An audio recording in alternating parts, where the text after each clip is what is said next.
तो चलिए अभी आगे बढ़ते हैं हमारे आज के दिन के इस वीडियो की तरफ। तो देखिए आपको इस स्क्रीन के ऊपर जो नज़र आ रहा है यह हमारा व्हाट्सअप का ऑफिशियल चैनल है। इसका लिंक इसी वीडियो के डिस्क्रिप्शन में और कमेंट सेक्शन में जो सबसे पहला कमेंट होगा वहाँ पर मैंने आपको दे के रखा है। जो भी शेयर मार्केट के बारे में कुछ कुछ अपडेट्स निकल कर आती है वो यहाँ पर मैं आप लोगों के साथ शेयर करते रहता हूँ। कोई टिप या कोई सजेशन यहाँ पर हम प्रोवाइड नहीं करते और ये फ्री व्हाट्सअप चैनल है। कोई भी अपडेट होती है अगर मैं वीडियो कभी बना नहीं पाता किसी रीज़न के कारण तो ये भी यहाँ पर मैं शेयर आप लोगों के साथ करते रहता हूँ। तो अगर आप इंटरेस्टेड है तो ये वाला चैनल आप चाहे तो ज्वाइन कर सकते हो। फिर से रिमाइंड करवा दूं, इस चैनल का लिंक इसी वीडियो के डिस्क्रिप्शन और कमेंट सेक्शन में आपको मिल जाएगा। तो चलिए आगे बढ़ते हैं हमारे आज के दिन के इस वीडियो की तरफ। तो देखिए अभी के टाइम पे आप सबको डेफिनेटली ये पता ही होगा, फ्राइडे के दिन मतलब कल के दिन मार्केट में जो एक बहुत बड़ा गैप डाउन हमको देखने को मिला और मार्केट में उसके बाद एक रिकवरी हमको देखने को मिली, लेकिन मार्केट नेगेटिव में क्लोज हुआ और ग्लोबल मार्केट का हाल भी कल के दिन खराबी आपको देखने को मिला था। इसके पीछे का एकदम सिंपल सा कारण आपको ये देखने को मिलेगा। टेक्निकल को अगर अभी कुछ समय के लिए बाजू में रखे तो अभी ओवरऑल बहुत बड़े ग्लोबल इंटरनेशनल लेवल की अगर बात करें तो ईरान और इसराइल के बीच में अभी जो ये वॉर स्टार्ट हो चुकी है और एक बार उसके वजह से एक्चुअली ओवरऑल ग्लोबल मार्केट में एक तगड़ा सेलिंग प्रेशर अभी हमको देखने को मिल रहा है। अब यह आने वाले समय में किस तरीके से इंटेंसिफाई हो सकता है या नहीं, इसके बारे में थोड़ा बहुत यहाँ पर हम जानकारी लेने का ट्राई करेंगे। बिकॉज इसके बारे में एवरी टाइम एवरी डे कुछ कुछ मिनटों के बाद बहुत सारी अलग अलग जानकारी अभी आपको अलग अलग मीडिया हाउसेस में देखने को मिल जाएगी, इंटरनेशनल मीडिया में भी आपको देखने को मिल जाएगी। तो हो सकता है जब तक मैं वीडियो बनाऊं और भी कोई मेजर अपडेट इस वॉर के बारे में आपको देखने को मिले तो हो सके तो आप भी इसके कनेक्टेड जो भी खबरें होंगी उसके ऊपर ध्यान रखने का पूरा ट्राई करें। तो अभी आगे बढ़ते हैं, इस खबर को एकदम ध्यान से हम देखने का कोशिश करते हैं। बहुत सारे अलग अलग आर्टिकल पढ़ने के बाद मैंने कुछ इंपॉर्टेंट पॉइंट्स आप लोगों के लिए यहाँ पर निकाल कर रखे, उनको समझना हमारे लिए काफ़ी ज़रूरी है। बिकॉज इस वॉर का इम्पैक्ट मार्केट में क्यों काफ़ी बड़ा हो सकता है, इसके पीछे का लॉजिक यहाँ पर हम समझने का ट्राई करेंगे। तो प्लीज़ वीडियो को लाइक कर देना, वीडियो को शेयर कर देना, पहली बार चैनल पर आ चुके हो तो चैनल को सब्सक्राइब भी कर देना। तो सबसे पहले ये जो प्रॉब्लम चल रहा है, जो एक कॉन्फ्लिक्ट चल रहा है, उसका ओवरव्यू एकदम ध्यान से अगर मैं आपको थोड़ा बहुत यहाँ पर बताने का ट्राई करूं तो टेंशंस अभी बिटवीन इजराइल और ईरान के बीच में बढ़ते हुए आपको देखने को मिलेंगे। आपको याद होगा इजराइल ने ईरान के ऊपर अटैक किया था, फिर ईरान ने बहुत ही बड़ा अटैक इजराइल के ऊपर कर दिया है। ये बात आपको कल शाम से या कल इवनिंग से मीडिया में आपको देखने को मिली होगी। आज के दिन भी बहुत सारी खबरें इसी टाइप की आती हुई आपको नजर आ रही है और यहाँ पर इजराइल ने यह भी कंफर्म कर दिया है targeted military action against Iran nuclear and missile programme. मतलब ईरान का जो न्यूक्लियर और मिसाइल प्रोग्राम है उसके ऊपर कहीं ना कहीं मिलिट्री एक्शन का ओवरऑल कंफर्मेशन भी इजराइल की तरफ से आता हुआ आपको देखने को मिल रहा है। तो कहीं ना कहीं फुल फ्लेश वॉर की तरफ इनकी पर्टिकुलरली ये वॉर जाती हुई हमको नजर आ रही है। ये बात यहाँ पे हमको समझ में आ रही है। अब इसके रेस्पॉन्स में ईरान ने इनके ऊपर मतलब इजराइल के ऊपर लॉन्च किया था मिसाइल और ड्रोन अटैक, जिसके बारे में डेफिनेटली आपने सुना ही होगा। अब इसके वजह से क्या हुआ है, एक्टिविटी को समझना काफी इंपॉर्टेंट है। इजराइल ने अटैक किया, ईरान ने उसका रेस्पॉन्स करते हुए इजराइल के ऊपर और भी बड़े बड़े मिसाइल्स और ड्रोन अटैक्स किए।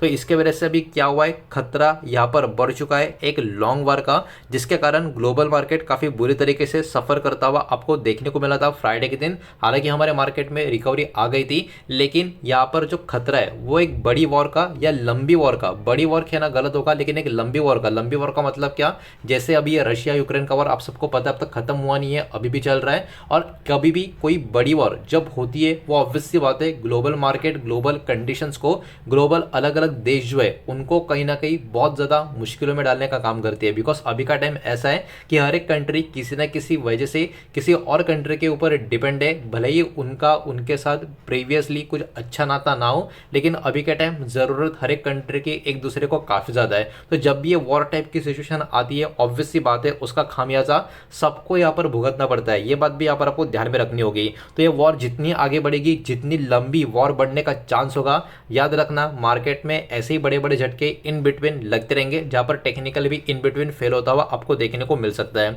अब इसके ऊपर इन्वेस्टर्स का रिएक्शन क्या होगा, एकदम सिंपल सी बात है, जो बहुत ज्यादा पैनिक करेंगे वो अपना माल मार्केट से निकालने का ही काम करेंगे, जिसके कारण भी मार्केट में एक सेलिंग प्रेशर आ सकता है। लेकिन यहाँ पर देखिए, मैं जैसे कि मैंने कहा बहुत सारे रिपोर्ट्स पढ़ने के बाद कुछ इंपॉर्टेंट पॉइंट्स मैंने आप लोगों के लिए यहाँ पर चुन के लाए। तो यहाँ पर इन्वेस्टर कहीं ना कहीं यहाँ पर क्या कर रहे हैं, भले इक्विटी मार्केट से इन्वेस्टर निकले लेकिन कहीं ना कहीं सेफ हेवन असेट्स के ऊपर इन्वेस्टर्स अभी अपना फोकस रखने का काम कर रहे हैं। इसका मतलब क्या, सेफ हेवन असेट का मतलब क्या, तो बहुत लोगों को इसके बारे में पता नहीं होता।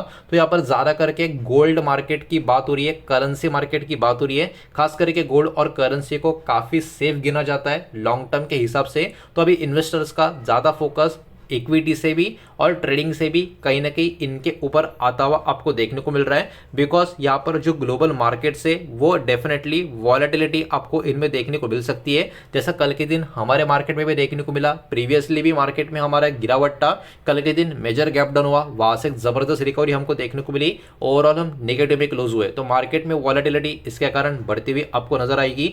अब देखिए, जब भी ऐसी कुछ कंडीशन आती है इक्विटी मार्केट फॉल होता है। और अभी जो हमने पहला पॉइंट यहाँ पर पढ़ा इस स्लाइड का, सेफ हेवन असेट के ऊपर इन्वेस्टर्स का फोकस आता है। तो जैसे कि अभी हमने बात किया गोल्ड और करेंसी की बात हो रही है, तो खास करके यहाँ पर गोल्ड एंड यूएस डॉलर का बात करके जा रहा है। इसके कारण इसका जो डिमांड है इस वॉर के चलते या जो भी ग्लोबल अनसर्टेनिटी या ग्लोबल टेंशंस अभी जो यहाँ पर बढ़ रहे हैं उसके कारण गोल्ड के ऊपर और यूएस डॉलर के ऊपर, इन शॉर्ट करेंसी के ऊपर बहुत ज्यादा डिमांड बढ़ती हुई आपको देखने को मिल रही है। और स्टॉक मार्केट में आप देख सकते हो यहाँ पर शार्प डिक्लाइंस आपको देखने को मिल रही है। तो ये बात यहाँ पर इस स्लाइड से आपको समझ में आ जानी चाहिए कि अभी के टाइम इक्विटी मार्केट में कहीं ना कहीं थोड़ा सा पैनिक मोड आपको देखने को मिल रहा है। अब देखिए इसके वजह से यूएस डॉलर के ऊपर क्या इंपैक्ट होता हुआ आपको नजर आ रहा है। डॉलर इंडेक्स जंप कर चुका है 0.22%, लगभग 98.14 डॉलर के आसपास का ये इंडेक्स आपको देखने को मिलेगा। और ये फ्राइडे की मैं बात कर रहा हूँ। अब बिकॉज डॉलर अभी के टाइम पे ग्लोबल करेंसी की तरह काम कर रहा है तो इसलिए हमको डॉलर इंडेक्स देखना पड़ता है, वरना इस इंडेक्स को देखने की जरूरत नहीं थी। लेकिन अभी के टाइम पे जो भी ज्यादा करके डील्स होती है ऑब्वियसली बात है वो डॉलर में की जाती है, इसलिए इंडेक्स के ऊपर पूरे के पूरे ग्लोबल मार्केट का आज भी ध्यान रहता है। भले ही आजकल बहुत सारी बातें निकल कर आ रही है कि बहुत सारी कंट्री अभी खुद के करेंसी में अपना एक अलग ट्रेड डालने का ट्राई कर रही है, कर भी रही है, लेकिन वही बात है ओवरऑल मैक्सिमम 90 to 95% जो ट्रेड्स होता है इंटरनेशनल मार्केट में वो डॉलर के ऊपर ही होता है। तो डेफिनेटली डॉलर इंडेक्स का बढ़ना घटना ये भी आने वाले समय में स्टॉक मार्केट का मोमेंटम काफी हद तक कंट्रोल करने का या उसके ऊपर इंपैक्ट लाने का काम करता हुआ आपको देखने को मिल सकता है।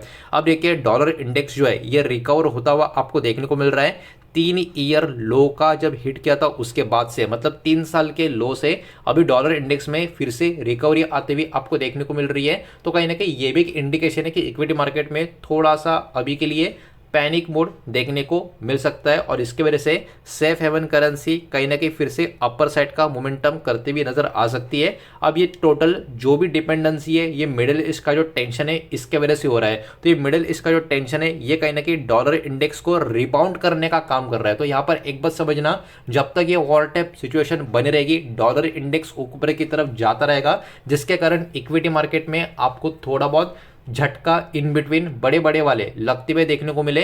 लेकिन गोल्ड और डॉलर जब तक ये वॉर ज्यादा बढ़ती जाएगी तब तक ये ऊपर की तरफ जाने का पूरा पूरा चांस यहाँ पर बना रहेगा, इंडेक्स का कौन सा, डॉलर का और गोल्ड का।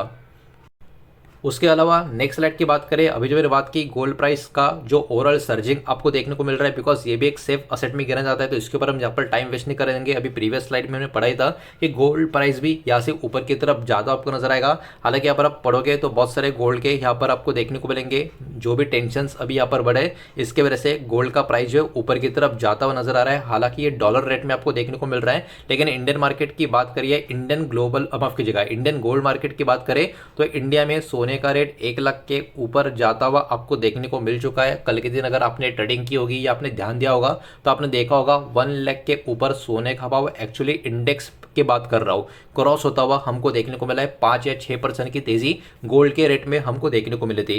एक और चीज जिसको हम बोलते हैं काला सोना, ब्लैक डायमंड बोला जाता है, उसको क्या बोलते हैं, क्रूड ऑयल, कच्चे तेल की बात हो रही है। इसमें भी बहुत ही बड़ी तेजी हमको देखने को मिल रही है। 10% के करीब का मोमेंटम क्रूड ऑयल में भी हमको देखने को मिल रहा था। ऑयल मार्केट की बात करी तो ये स्ट्रॉन्गेस्ट रिएक्शन यहाँ पर आपको देखने को मिल रहा है, बिकॉज देखिए ये मिडिल ईस्ट का जो भी एक्चुअली इंपैक्ट है ये कच्चे तेल के ऊपर बहुत बड़ा इंपैक्ट इम्पैक्ट डाल सकता है। इसी की वजह से पूरा का पूरा ग्लोबल मार्केट यहाँ पर फोकस बढ़ाकर बैठा है कि अभी वहाँ पर क्या हो रहा है और आगे क्या पॉसिबिलिटी है या प्रोबेबिलिटी है। बिकॉज गोल्ड मार्केट के ऊपर, क्रूड ऑयल के ऊपर इसका बहुत ही भारी भरकम इम्पैक्ट पड़ता हुआ नजर आ सकता है। वर्ल्ड WTI क्रूड ऑयल की बात करें तो इसमें जंप हमको देखने को मिली थी 7.2% की। यहाँ पर वो ओवरऑल आपको परसेंटेज का आपसे बता रहे हैं। ब्रेंट क्रूड की बात करें ये भी 7% तक बढ़ता हुआ आपको देखने को मिल रहा था। बैरल के हिसाब से हम यहाँ पर बात कर रहे हैं, लेकिन वही बात है क्रूड में बहुत ही तगड़ी जंप, तेजी, मतलब पॉजिटिविटी हमको देखने को मिल रही है। तो जब भी ऐसे वॉर टाइप की सिचुएशन हो जाती है, टेंशन वाला माहौल हो जाता है, तो कच्चा तेल बात करें, सोने की बात करें, डॉलर इंडेक्स की बात करें, इनमें काफी हद तक उछाल देखने को मिलता है। एक बार डॉलर इंडेक्स को बाजू में भी रख दे तो कच्चा तेल और सोना ऐसे टाइम पे काफी बड़ी बड़ी जंप दिखाता है। इस बात को बस यहाँ पर आपको ध्यान में रखना है। Fear of supply disruption and Iran response cost spike, मतलब यहाँ पर जो भी ईरान का रेस्पॉन्स होगा या जो भी ईरान अभी रेस्पॉन्स कर रहा है, इसके वजह से जो सप्लाई चेन होगी ये पर्टिकुलर कच्चे तेल की, इसमें बहुत ज़्यादा प्रॉब्लमेटिक सिचुएशन आ सकती है, डिसरप्शन आ सकता है। इसके कारण कच्चे तेल में खास करके बड़ी बड़ी तेजी आपको देखने को मिल रही है, जो एक और पॉइंट है इक्विटी मार्केट को निगेटिव की तरफ ढकेल सकता है। ये बात हमको यहाँ पे समझ में आ जाती है। तो दोस्तों इस स्लाइड में या इस वीडियो में जो भी हमने डेटा सारा का सारा देखा, उसका अगर मैं एकदम शॉर्ट समरी फिर से आपको बताने का ट्राई करूँ तो यही बात आपको समझनी होगी। ये कॉन्फ्लिक्ट क्या कर रहा है, ग्लोबल मार्केट में अनसर्टेनिटी लाने का काम कर चुका है। मतलब कर पाएगा ऐसा बोलना गलत होगा, कर चुका है। बिकॉज अभी मैक्सिमम ग्लोबल मार्केट में पैनिक माहौल क्रिएट हो चुका है। तो अगले कुछ दिन इंपॉर्टेंट है। अगर ये वॉर यहाँ से और इंटेंसिफाई हो जाती है, इसकी इंटेंसिटी बढ़ जाती है और लंबी वॉर बढ़ने का खतरा अगर बढ़ जाता है, तो इसका इम्पैक्ट क्लियरली इक्विटी मार्केट के ऊपर आएगा। बिकॉज अनसर्टेनिटी अभी मार्केट में ज्यादा बढ़ चुकी है, खास करके इक्विटी मार्केट में। इन्वेस्टर्स क्या कर चुके हैं, मूव ऑन करना स्टार्ट कर चुके हैं इक्विटी मार्केट से सेफ हेवन असेट में। मतलब कच्चा तेल की बात करें, गोल्ड की बात करें या डॉलर की बात करें, डॉलर, गोल्ड, क्रूड ऑयल के प्राइस अच्छे खासे शार्प तरीके से ऊपर की तरफ जाते हुए हमको देखने को मिल रहे हैं। और मार्केट्स अभी क्या कर रहे हैं, एकदम ध्यान से वॉच करेंगे, खास करके जो बड़े बड़े प्लेयर्स होते हैं कि टेंशन किस टाइप का आगे बढ़ पा रहा है या नहीं बढ़ पा रहा है, उसके अकॉर्डिंग मार्केट का रिएक्शन होता हुआ आपको नजर आएगा। ये एक समरी थी जो हमने इस वीडियो में देखा है। तो आई थिंक जितना हो सकता है सारा का सारा डेटा अभी के टाइम का जो वॉर से कनेक्टेड जितना मुझे समझ में आया वो मैंने आपके सामने यहाँ पर रखने का काम किया है। तो आने वाला टाइम इतना ईजी नहीं होगा, थोड़ा सा आपको मेंटली यहाँ पर प्रिपेयर रहना पड़ेगा। इन बिटवीन बड़े बड़े झटके लगते हुए आपको नजर आ सकते हैं। निफ्टी एनालिसिस का वीडियो कल के दिन हमारा जो सेकंड चैनल है स्टॉक मार्केट वॉइस, उसके ऊपर मैं लाऊंगा। तो कल के दिन निफ्टी एनालिसिस भी क्या पॉसिबिलिटी है, प्रोबेबिलिटी है चार्ट पैटर्न के ऊपर, उसको भी हम समझने का ट्राई करेंगे। अभी के लिए इस वीडियो में इतना ही, मिलता है नेक्स्ट वीडियो में। धन्यवाद।